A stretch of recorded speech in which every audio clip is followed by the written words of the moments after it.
Alors l'exercice F de la série 7, donc on a un logarithme, donc il faut que l'argument de nouveau soit strictement positif. Donc 1 sur 4x carré moins 16x strictement positif. On a un quotient, le numérateur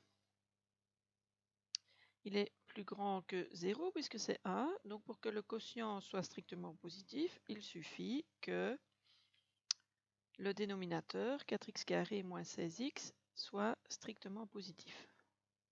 On a de nouveau une fonction du second degré, donc pour pouvoir voir quand elle est positive, soit on calcule le réalisant pour trouver les racines, soit ici on peut mettre des choses en évidence. Si on regarde bien, on peut mettre 4 et x en évidence, ça fait x moins 4, strictement positif. Donc comme ça, on voit les racines. Hein. 4x, ça va s'annuler quand x vaudra 0.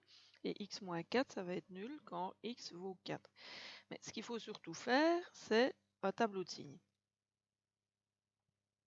Un tableau de signes de l'argument. Donc ici, l'argument c'est tout ça, mais pour qu'il soit strictement positif, il faut que le dénominateur, donc 4x carré moins 16x, soit strictement positif. Je mets les racines, donc on a dit que c'était 0 et 4, hein, les deux nombres qui annulent chacun des facteurs. Je regarde cette fonction du second degré, le coefficient du x carré c'est 4, il est strictement positif, donc la règle des signes c'est le signe de a à l'extérieur, c'est-à-dire plus, le signe contraire de a à l'intérieur. Moi ce qui m'intéresse ici, c'est que l'expression soit strictement positive, ce qui correspond aux valeurs de x qui sont de moins l'infini jusqu'à 0 non compris, et puis de 4 non compris jusqu'à plus l'infini. Conclusion, le domaine de définition de ma fonction,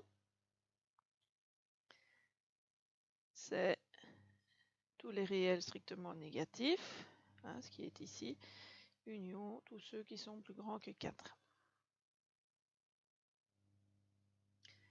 Je passe à l'exercice suivant, qui est un exercice un petit peu plus difficile parce qu'il y a deux conditions d'existence. Alors pourquoi est-ce qu'il y a deux conditions d'existence? Il y en a une liée au logarithme. Il faut que l'argument soit strictement positif, c'est ce qu'on a eu jusqu'à présent, mais je vais mettre condition 1 parce qu'il va avoir une autre. On a moins x carré moins x plus 2 qui doit être strictement positif. Il faudra que je fasse un tableau de signes pour ça. Et puis on a une deuxième condition qui est liée en fait au fait que si vous regardez bien, j'ai mis dans la base, j'ai mis une variable aussi, j'ai mis x dans l'indice. Donc il faut que l'indice soit comment? L'indice d'un logarithme, elle doit être toujours strictement positive et différent de a. Alors, comment est-ce qu'on fait pour résoudre un exercice quand on a deux conditions d'existence? Eh bien, on va les traiter séparément. Donc, je vais d'abord regarder la première condition, condition 1.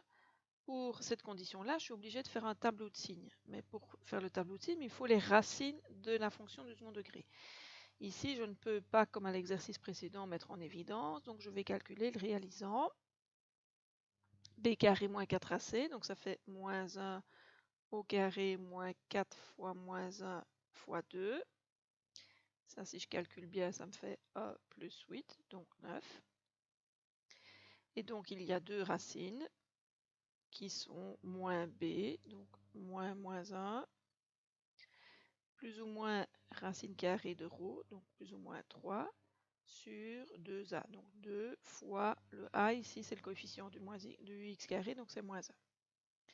Donc j'ai deux racines qui sont, si je calcule, a plus 4, ça fait a plus 3, ça fait 4, sur moins 2, ça me donne moins 2, et 1 moins 3, ça me donne moins 2, sur moins 2, c'est égal à 1. Donc avec ça, je peux faire mon tableau de signes. Alors, faisons-le tout de suite. Hop. X moins x carré moins x plus 2. Ça s'annule, donc on vient de le dire, en moins 2 et en 1. Si je veux mettre les signes, je regarde le coefficient du terme du plus haut degré. Donc ici, x carré, son coefficient c'est moins 1. Donc je dois mettre le signe du a à l'extérieur, le signe contraire du a à l'intérieur. Ce qui m'intéresse, c'est que mon expression soit strictement positive. Donc ça correspond à un x qui est compris entre moins 2 et 1. Voilà pour la condition A. Alors on a la deuxième condition qui est que x doit être strictement positif et différent de a. Alors comment est-ce qu'on va traiter ces deux conditions ensemble? Eh bien je vais le faire tout de suite. Simplement, le petit résumé, je vais écrire les deux conditions sur deux droites réelles. Condition 1, condition 2.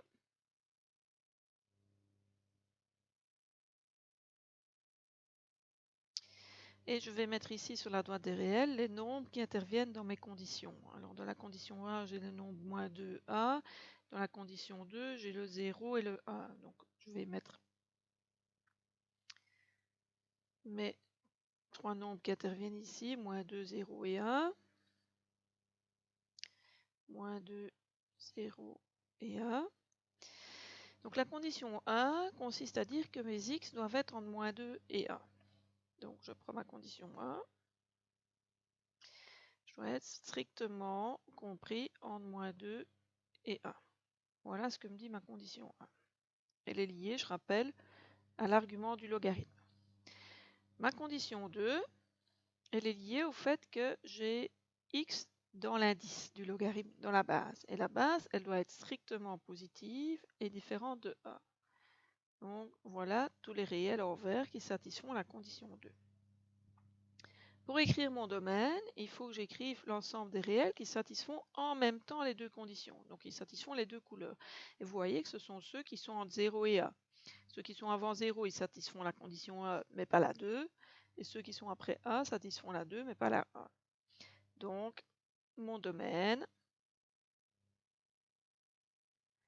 la fonction ici, c'est tous les réels entre 0 et 1.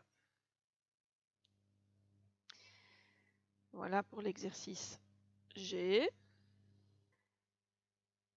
Bon, je passe à l'exercice H. Encore faut-il que je le trouve. Le voilà. Je le remonte. Voilà, et rebelote, je recommence. Je vais écrire les conditions d'existence. Alors ici, de nouveau, je vais en avoir deux.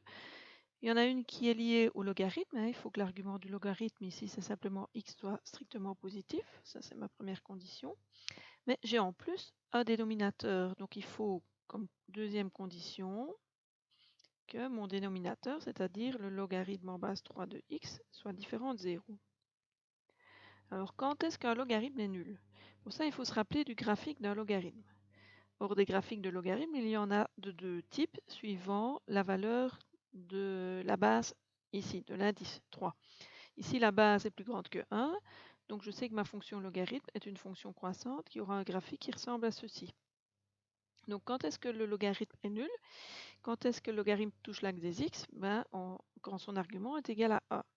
Donc ici, pour que le logarithme d'en base 3 de x soit différent de 0, ça revient à dire que x doit être différent de 1. Donc pour écrire mon domaine de définition, il faut que j'écrive l'ensemble des réels qui satisfont les deux conditions. Donc ils sont en même temps strictement positifs et en même temps différents de 1.